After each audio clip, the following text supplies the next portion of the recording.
Je suis parti faire mumuse dans les bois et désormais il faut que je rentre, et pour rentrer il faut que je me dirige vers le nord. Donc dans cette vidéo je vais vous présenter quelques petites boussoles naturelles que l'on peut rencontrer dans les bois, quelques indices qui peuvent vous indiquer les directions.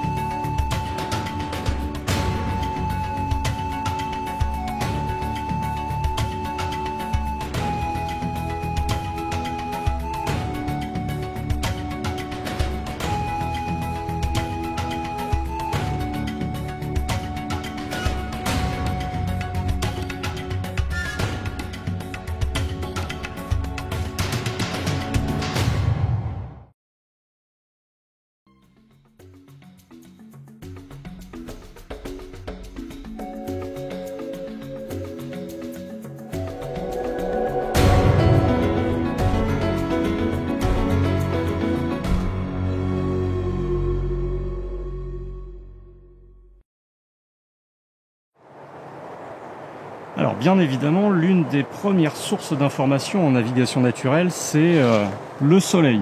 Et là, on a de la chance, le ciel est dégagé, donc on peut le voir immédiatement. Pour utiliser le soleil, il y a une façon très simple, hein, on peut estimer, c'est une approximation, qu'il se lève à l'est, qui serait par là, qu'il est au sud en milieu de journée, qui doit être à peu près par ici, et il va se coucher vers l'ouest, donc à peu près vers là, je dirais. Donc je ne sais pas si vous le voyez, mais le soleil est précisément là, au bout de mon doigt. Une méthode qui est très simple à utiliser, c'est la méthode de la montre.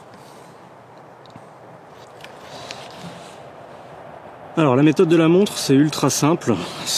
Vous allez d'abord devoir la régler à l'heure solaire. Pour ça, lorsque vous êtes en heure d'hiver, vous allez retirer 1 heure, comme je le fais ici. Si vous êtes en heure d'été, par contre, vous allez retirer 2 heures. Ensuite, cette aiguille des heures, vous allez la pointer vers le soleil, qui est à peu près par là. Ouais. Vous allez garder à l'œil le 12 de la montre et vous coupez cet angle en deux. Donc on sera à peu près vers là. Et ça vous indique le sud. Donc le sud est vers là. Ça veut dire que moi, si je veux retourner vers le nord, il faut que j'aille dans l'autre sens. Ici, on a un reste de champignons et il s'avère que c'est une courmelle. Et les courmelles ont la fâcheuse tendance de pousser en lisière de forêt. Il est assez rare de les trouver au fond des parcelles les plus étendues. Donc déjà, on sait que on va quitter les bois dans peu longtemps. Quelque chose d'assez intéressant là, ici, sur un tronc de hêtre. On voit qu'un côté de l'écorce est encore humide de la pluie qui s'est abattue hier soir, alors que l'autre côté est parfaitement sec. Ça, c'est le genre de dichotomie qu'on peut voir même lorsque le ciel est un peu couvert. En fait, il y a un côté qui va être un peu plus exposé à l'intensité lumineuse et donc va sécher un peu plus vite. Si vous êtes perdu en forêt, pensez à la mousse. Touchez la mousse. C'est doux. Mais ça sert à rien d'autre. Prenez juste 2 minutes et regardez où pousse la mousse autour de vous. Donc ici, elle est exposée au sud. Sur l'arbre là-bas, elle remonte sur le chêne là, au nord. Là, elle est plus développée du côté qui est plutôt ouest-nord-ouest. À certains endroits, elle recouvre intégralement les souches. Bref, la mousse, ça ne sert à rien. Vous oubliez ça en forêt. Autre indice intéressant que je trouve à foison dans la forêt où je me balade, ce sont ces souches. Donc en fait, ce sont des souches, des arbres qui ont été déracinés et les forestiers sont venus couper ensuite l'extrémité de l'arbre. Il reste un monticule qui est orienté. Donc les racines étaient orientées plutôt vers la gauche et le reste de l'arbre s'était couché plutôt vers la droite. Et ça, on le retrouve de façon conséquente là où je me trouve et on en a plusieurs exemples aux alentours, tous orientés de la même façon. Là, on en a un autre. En fait, ça traduit juste que certains arbres se sont couchés à cause du vent, très probablement. Or, dans la région où je suis, les vents les plus importants proviennent de l'ouest ou du sud-ouest. C'est là d'où viennent les rafales et les tempêtes. Du coup, si l'arbre s'est couché dans ce sens-là, c'est qu'à la droite de l'écran, on a plutôt l'est, alors qu'à la gauche, on a plutôt l'ouest. Et si je fais plusieurs fois la même observation, je peux me reposer dessus pour dire que le nord se trouve vers là-bas.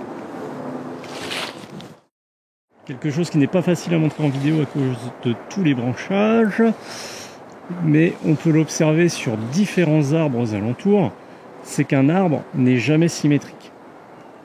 En particulier, si vous regardez les plus vieux arbres des parcelles, donc généralement les chênes dans nos forêts françaises, vous allez constater que les branches vont en particulier vers un côté. Donc ici, c'est la gauche de l'image. Les branches de ce côté-là sont un peu plus horizontales, alors que les branches de l'autre côté vont être légèrement plus verticales. Un arbre, il faut comprendre que c'est une centrale solaire. Il a besoin d'exposer le plus possible ses feuilles pour tirer de l'énergie. Donc en fait, il va orienter ses branches et ses feuilles dans la direction du principal ensoleillement. Et le soleil passe le plus clair de son temps au sud. Donc tournez-vous vers les plus vieux arbres et essayez de voir s'ils ne montrent pas une certaine orientation. Ça peut vous indiquer le sud. C'est vrai pour le chêne qui est au fond là-bas. C'est vrai pour celui qui est là-bas également. Celui-ci, je l'avais déjà vu. Celui-là, ça marche. Celui au pied duquel j'étais, ça fonctionne aussi. Par contre, celui d'à côté, il est un petit peu trompeur. Mais on voit qu'il y a quand même plus d'horizontalité de ce côté-là, même s'il y a davantage de branches de l'autre côté qui sont un peu plus verticales. Donc renouvelez les observations au moins 5 fois pour être sûr de ne pas vous gourer.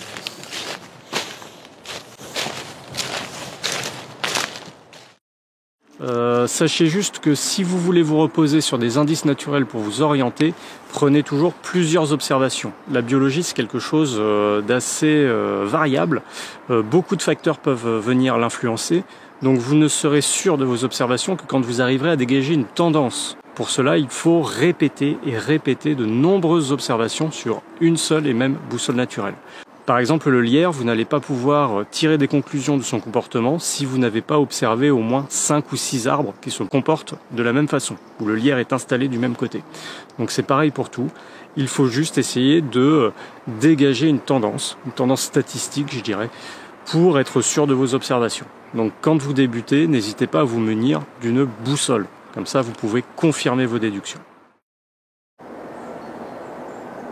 Sur l'écorce de certains arbres, il y a des êtres vivants qui n'aiment pas du tout être exposés au soleil. Ce sont les algues, qui forment parfois des biofilms de couleur verdâtre, parfois c'est de couleur orangée, c'est très joli à voir. Mais toujours est-il que quand vous faites le tour du support, vous devriez être capable de voir où est-ce qu'il y en a le moins. Donc si vous êtes capable d'identifier une algue, à ne pas confondre avec des lichens, et bien dans ce cas, vous pouvez estimer la direction du principal ensoleillement. Le principal ensoleillement qui vient de par là-bas. Indice que je me rapproche de la ville, en dehors des bruits urbains qui me parviennent, c'est cet arbre-là qui est un intrus dans la forêt. Moi je le reconnais à son écorce qui est craquelée sous forme de plaquettes. Alors là il est encore jeune, mais normalement l'écorce tourne vraiment au brun marron grisâtre avec des reflets un petit peu argentés et surtout plein de petites plaquettes comme ça. Donc un arbre qui monte très droit, qui peut aller très haut, mais ensuite toutes les branches semblent retomber comme s'il était un petit peu déprimé. On le reconnaît également grâce à ces bourgeons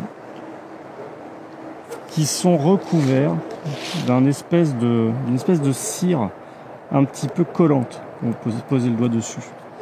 Ça, c'est les bourgeons du marronnier. Le marronnier d'Inde, Aesculus hippocastanum.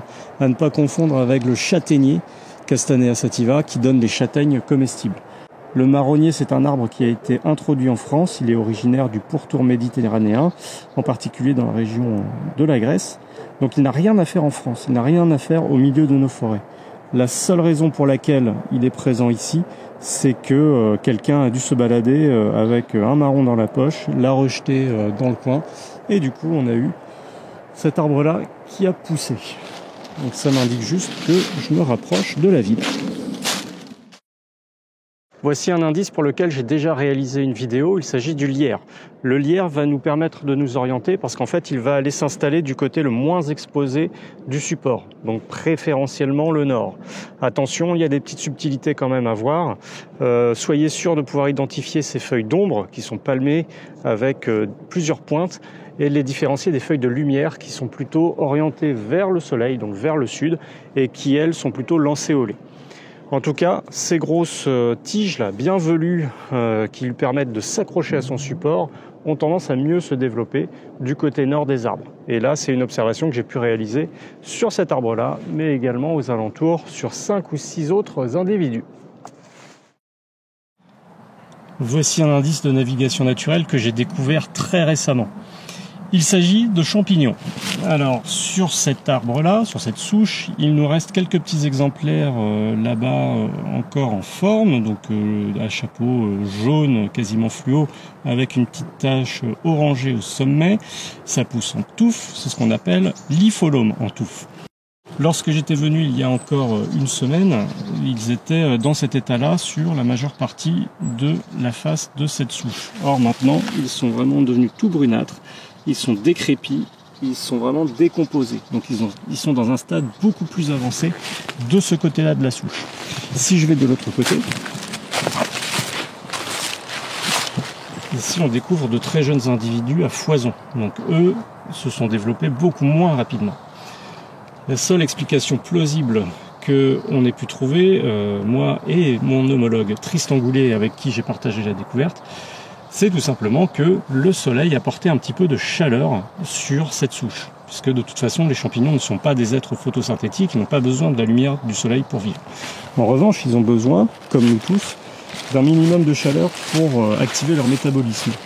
Donc en fait, on a ici une dichotomie entre des champignons qui sont très très développés dans un stade avancé de ce côté-là, à droite de l'écran, avec des individus qui sont plutôt en retard à gauche de l'écran.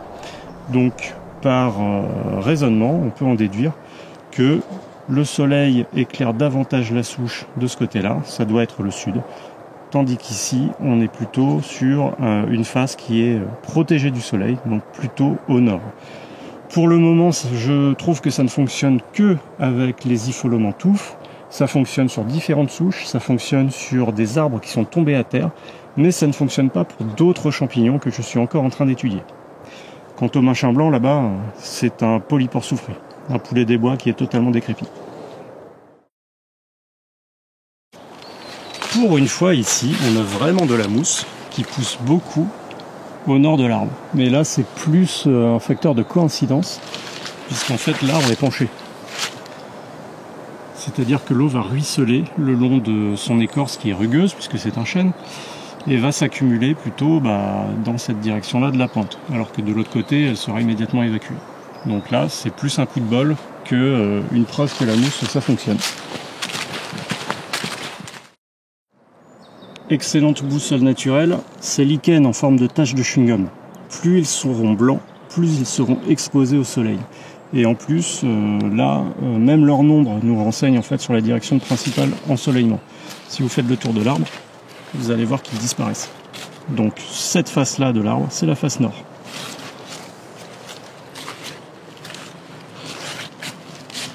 Lorsque la population de lichens n'est pas aussi franchement marquée, on peut voir qu'ils ont tendance à être colorés moins franchement, avec des teintes un peu plus verdâtres lorsqu'ils sont moins exposés au soleil.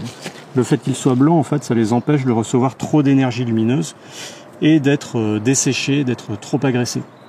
Donc les lichens blancs sur les charmes, c'est parmi les meilleures boussoles naturelles que j'ai pu trouver. Pour retrouver votre chemin en forêt, prêtez attention à la largeur des chemins. Plus un chemin est large, plus il est employé. Donc c'est comme ça que vous pouvez faire la différence entre les chemins qui sont très fréquentés et ceux qui ne le sont pas du tout. Donc là, je suis vraiment sur le chemin le plus employé. Et également, pour savoir si vous devez tourner ou pas, prêtez attention à l'angle formé par les chemins. Ici, on voit que l'angle est assez érodé. Ça veut dire que beaucoup de gens ont tendance à à tourner ici. Alors que là, l'angle est plutôt bien marqué. Ça veut dire qu'il y a peu de gens qui tournent dans cette direction-là.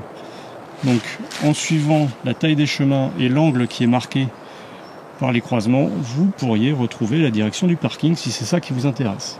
Moi, ce qui m'intéresse, c'est d'aller vers le nord.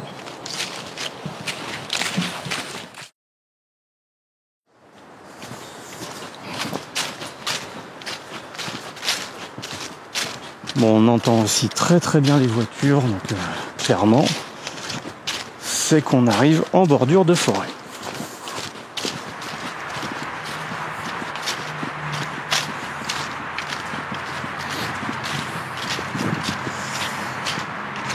Et voilà, la civilisation, le confort moderne, les bruits du progrès. Bon bah finalement, je ne me suis pas perdu dans la forêt, je vais pas devoir y passer la nuit. Tout s'est bien passé, merci les boussoles naturelles. J'espère que cette vidéo vous aura plu. Sachez juste qu'il existe encore des dizaines de boussoles naturelles que je pourrais vous présenter. Vous en trouverez d'autres sur ma chaîne YouTube dans la catégorie navigation naturelle ou alors dans mon livre L'art ancestral de la navigation naturelle. N'hésitez pas à aller le commander chez votre libraire pour soutenir un commerçant local et du coup vous avez une juste contrepartie puisque ça vous permet de soutenir également ma chaîne YouTube et mon travail. N'hésitez pas à vous rendre sur mon blog albancamp.com pour découvrir d'autres astuces pour s'orienter dans les bois ou pour pratiquer le bushcraft. N'hésitez pas à consulter mon profil Instagram, @albancamp. Et on se retrouve très bientôt pour de nouvelles vidéos. Bonne journée et bon bushcraft à tous.